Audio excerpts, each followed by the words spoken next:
Olá, queridos seguidores, eu sou a May Carvalho do Agora Que Eu Sou Crítica e hoje eu vim contar pra vocês o que eu achei de Sol da Meia-Noite.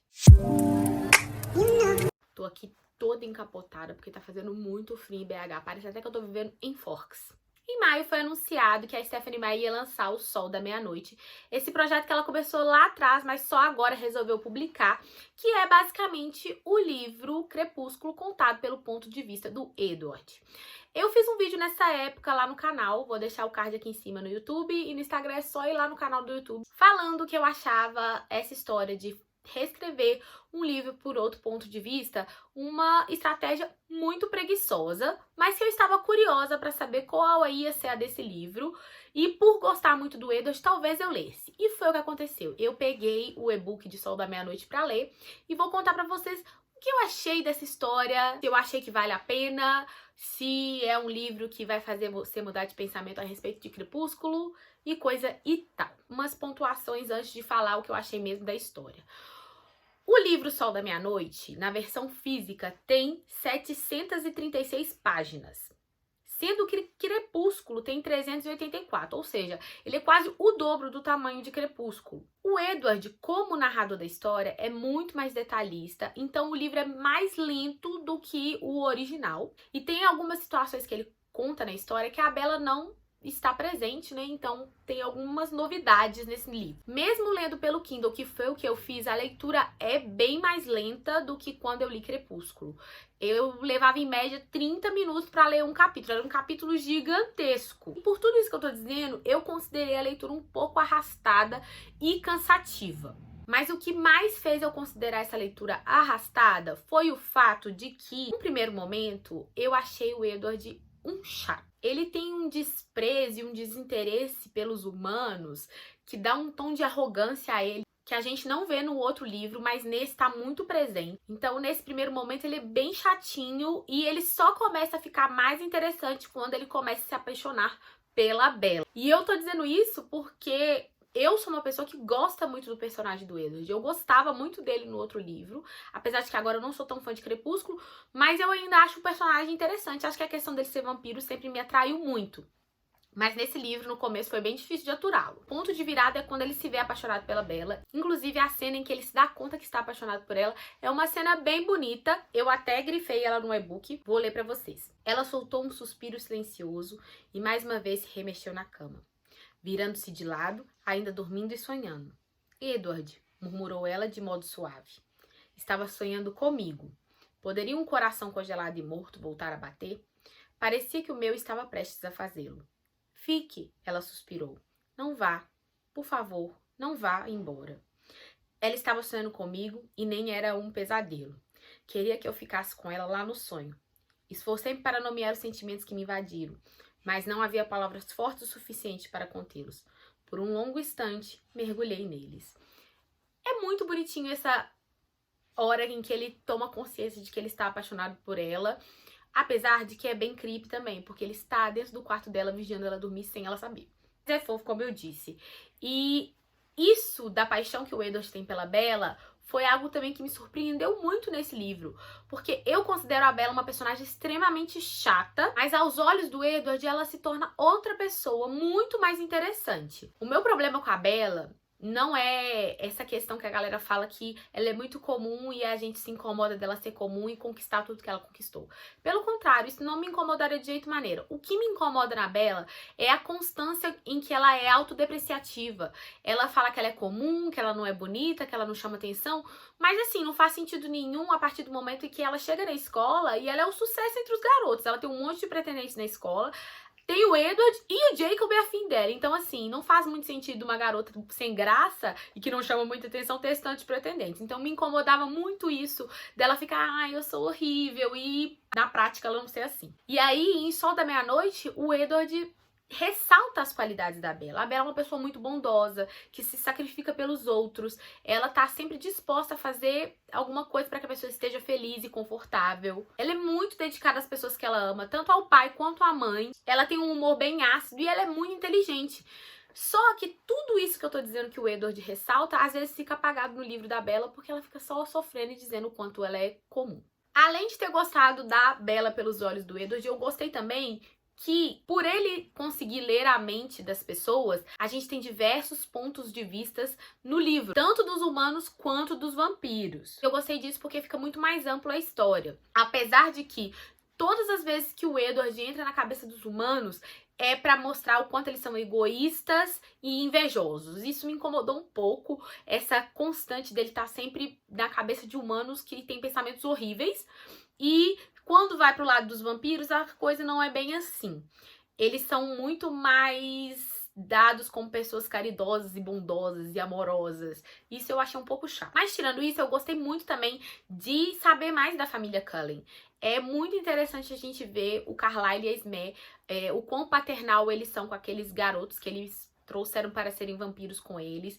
E o quanto eles são preocupados com o Edward por ele não ter uma companhia como todos da família têm, né? A Rosalie tem o Emmett, a Alice tem o Jasper e o Carlyle tem a Esme, e o Edward é sozinho. Então, quando eles veem a possibilidade do Edward se apaixonar e ter alguém, eles ficam muito felizes, porque eles acreditam que ele vai ser mais feliz e vai sair dessa solidão. Achei muito fofinho e passei a gostar mais ainda do Carlyle e da Esme. Além disso, a gente tem muito acesso às visões da Alice.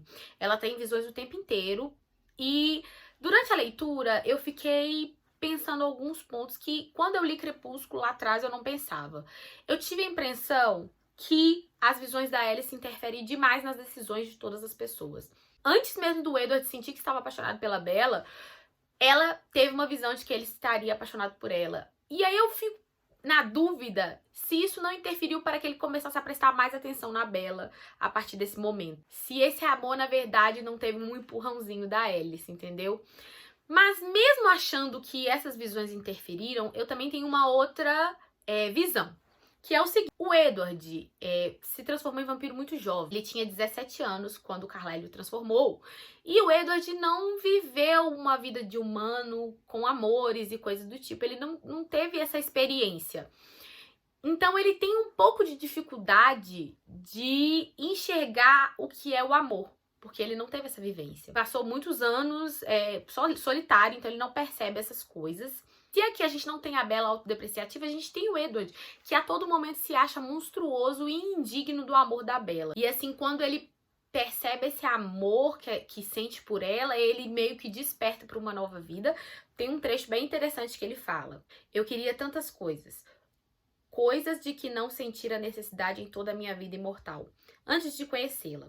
Coisas que certamente não quisera antes de ser imortal. E senti que algumas delas, coisas que sempre achei impossíveis, poderiam de fato ser muito possíveis.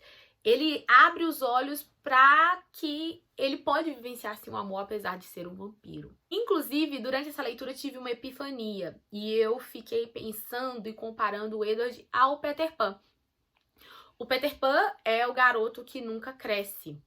E ele é fascinado pela Wendy e leva ela pra Terra do Nunca pra ela ser mãe dele. E a Wendy é muito apaixonada pelo Peter. Só que ele não consegue encarar como algo romântico. Ela é amiga, ela é companheira, a pessoa que vai cuidar dele.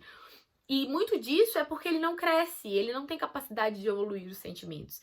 E eu comparei muito isso que o Edward sente, de não conseguir enxergar que a Bella era loucamente apaixonada por ele, porque ele nunca tinha vivenciado isso na sua vida de 17 anos eterna. Não sei se a Stephenie Meyer usou dessa associação, mas eu fiquei com essa sensação de que Peter Pan e Edward Cullen são muito parecidos. Outra coisa que eu achei muito legal é que no livro a gente tem uma explicação para o título e para a escolha da romã na capa do livro. A do título é a seguinte: minha vida era uma meia-noite constante e interminável. Por necessidade, sempre seria meia-noite para mim. Então, como era possível que o sol estivesse raiando em meio à minha meia-noite?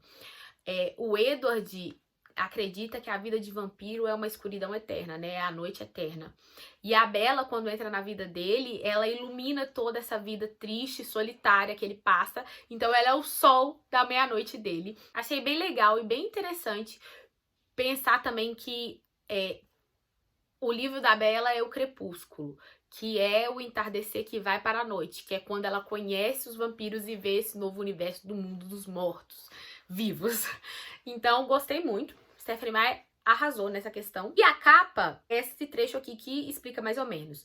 De repente, enquanto ela comia, uma estranha comparação surgiu em minha mente. Por um segundo, vi Perséfone com a romã na mão, condenando-se ao submundo. Aquele seria eu, o próprio Hades, cobiçando a primavera, roubando-a, condenando-a à noite sem fim. Tentei sem sucesso afastar aquela imagem. Isso que o Edward cita é o mito de Perséfone e Hades. Hades se apaixonou pela Perséfone e levou ela para o mundo dos mortos. Lá chegando, ele deu a ela uma romã que ela comeu e não conseguiu voltar para o mundo dos vivos. Achei bem interessante essa questão de que o Edward sente que ele está corrompendo a Bella, levando a Bella pro submundo por ser vampiro e mostrar pra ela essa vida, né, obscura que é a dos vampiros, e ela ficar tão interessada. E se ele mordê-la, será como se ele estivesse dando a ela uma romã para que ela fique no mundo dos mortos. E a gente já sabe onde essa história do Edward e da Bella vai dar. Então Bella comeu mesmo a romã. Já elogiei bastante, mas tem alguns pontos negativos nesse livro que eu preciso abordar com vocês. Primeiro é que toda essa narração do Edward, muito explicativa e detalhista, é bem cansativa e chegado a 70% do livro, eu comecei a ficar bem enjoada do livro e meio que toquei a leitura, eu preciso confessar. Já tava um pouco sem paciência e todo o sentimento de nostalgia que eu tava sentindo, né, gente? Porque eu revivi a minha adolescência lendo esse livro. Foi pro ralo, porque eu tava impaciente só querendo terminar essa história. 2 momentos, então, foram momentos que eu queria morrer, que foi o jogo de beisebol. Gente, o jogo de beisebol no livro do Edward é muito chato. Ele fica narrando todas as jogadas. Me irritou profundamente. Eu só fiquei rezando pra que o Jack chegasse com a turma dele lá e atrapalhasse e a gente começasse a caçada. E ler do engano meu, porque a caçada também é muito chata. Meu Deus, que chatice, sério. Eu ficava lendo aquele capítulo sem fim, com 30 minutos de duração, e eu pensava, meu Deus, eu só quero morrer, eu não aguento mais esse livro, acaba esse livro. E o outro ponto que eu achei extremamente negativo é o seguinte: quando o Crepúsculo foi publicado lá em 2005, a gente não percebeu certas coisas, certos pontos complicados da história, que só foram ser abordados um tempo depois, em que a gente começou a problematizar essa construção do personagem do Edward, né? Essa questão dele ser muito controlador, às vezes um pouco ríspido com a Bella, e toda essa questão dele ficar stalkeando a menina, né, vigiando ela à noite, quando eles nem namoravam, ele ficava lá no quarto vigiando ela, e todo mundo falou sobre isso, o quanto isso é problemático, o quanto é tóxico esse relacionamento, que não é um relacionamento saudável. E aí, beleza, pulamos agora para 2020, ela vai lançar um livro com o ponto de vista do Edward. O que eu, a autora, faria? Eu tentaria melhorar isso, dar uma explicação melhor, não justificar, mas Stephenie Meyer preferiu não fazer isso. Ela resolveu passar um pano para o Edward, colocando sempre ele se sentindo culpado por ficar invadindo a casa da menina para ficar vigiando ela, mas ele simplesmente vira e fala: ah, eu sou um vampiro, eu não sigo o código de ética humano. Gente, eu achei isso horrível. Uma coisa é você fazer um livro em 2005 que tem pontos problemáticos. Outra coisa é você vir em 2020 e permanecer nesses pontos problemáticos. Eu me senti meio lendo After, não chega a ser tão tóxico, mas é basicamente o que a autora de After fez, passar um pano e falar: ah, sim, ele é um pouco tóxico, mas assim, ele é vampiro, né, gente? Ele mata pessoas, então por isso que ele fica invadindo. Porque o tempo inteiro o que a gente tem é a visão de que esses vampiros da família Cullen são pessoas que não querem matar seres humanos, eles vivem de sangue animal e coisas do tipo. Então não faz sentido nenhum o Edward vir com essa lorota de que, ah, eu não sigo o código de ética, então eu posso ficar aqui vigiando a menina, dormir, quando ela nem era namorada dele. Na verdade, quando ela achava que ele odiava ela. Então, péssimo, né, Stephenie Meyer? Apenas melhore. Pra encerrar, vamos concluir esse vídeo que já está bem longo. É o seguinte: Sol da Meia-Noite é um livro para os fãs de Crepúsculo. É aquele negócio, você vai reviver essa história que você gosta muito e vai achar delicioso. Para uma pessoa que não gostou de Crepúsculo, esse livro não vai mudar o seu pensamento. O livro é muito parecido com os outros livros, com doses excessivas de romance e dramalhão. E com um agravante de ser ainda mais arrastado que Crepúsculo. Eu, por exemplo, que já não sou fã de Crepúsculo, né? Eu era fã lá na minha adolescência, hoje em dia eu não acho muita graça. Terminei a leitura cansada e com a sensação de que eu perdi o meu tempo, porque eu fiquei dias ali naquela história que eu sabia onde eu ia dar, atrasando a minha TBR e assim, pra nada. E outra coisa é o seguinte: vendo tudo através das visões da Alice, do Edward, de tudo, eu fico pensando que Crepúsculo é aquela história que poderia ter sido resolvida em um livro. Simplesmente com o fato de que o Edward transformasse a Bella em vampira naquele livro. E vários problemas que ocorreram ao longo dos outros livros teriam sido solucionados. A Bella não teria sido caçada. Em Lua Nova não teria acontecido aquele acidente que o Jasper quase atacou ela na casa e aí o Edward abandonou ela. Em Eclipse não ia causar todo aquele caos. E Amanhecer, ela não ia ficar grávida de um vampiro e os Volturi vinham aqui ameaçar eles. Então, assim, Stephenie Meyer poderia ter resolvido tudo em um livro só, mas preferiu estender, ganhar muito dinheiro. E a minha impressão é de que toda vez que ela quiser ganhar um dinheirinho, ela vai reviver essa história e vai soltar uma coisa ou outra. Ela diz que não pretende escrever os outros livros no ponto de vista do Edward, coisa que eu duvido. Eu acho que quando ela vê que esse livro fez muito sucesso com os fãs, ela vai voltar atrás e vai escrever sim. Ela veio com uma historinha de que pretende escrever um livro do Jacob e da Renesmee, que é outra coisa assim que, pelo amor de Deus, é o ó. Eu acho totalmente sem noção essa história de que o Jacob ficou apaixonado pela filha da Bella, horrível. E muita gente já deu o grito quando ela falou isso, então grande chance dessa mulher voltar atrás e fazer Lua Nova, Eclipse e Amanhecer na visão do Edward. Eu não duvido. Vai continuar com essa estratégia preguiçosa, porque essa autora tem preguiça de criar novos mundos. Eu vi também que ela falou que não queria ser tão conhecida por Crepúsculo e sim pela Hospedeira. Então, colega, se você não queria ser tão conhecida por Crepúsculo, se dedicasse mais à Hospedeira, coisa que você não fez. Então é isso, eu espero que vocês tenham gostado. Fãs de Crepúsculo, não me matem, eu acho super válido se vocês gostam, maravilhoso. Tô dizendo isso como uma não fã e dando um alerta para as pessoas que queriam ler esse livro para ver se mudavam de ideia. Não vai acontecer, é basicamente a mesma coisa, um livro para fãs alucinados da história de Edward e Bella. Até o próximo vídeo, tchau!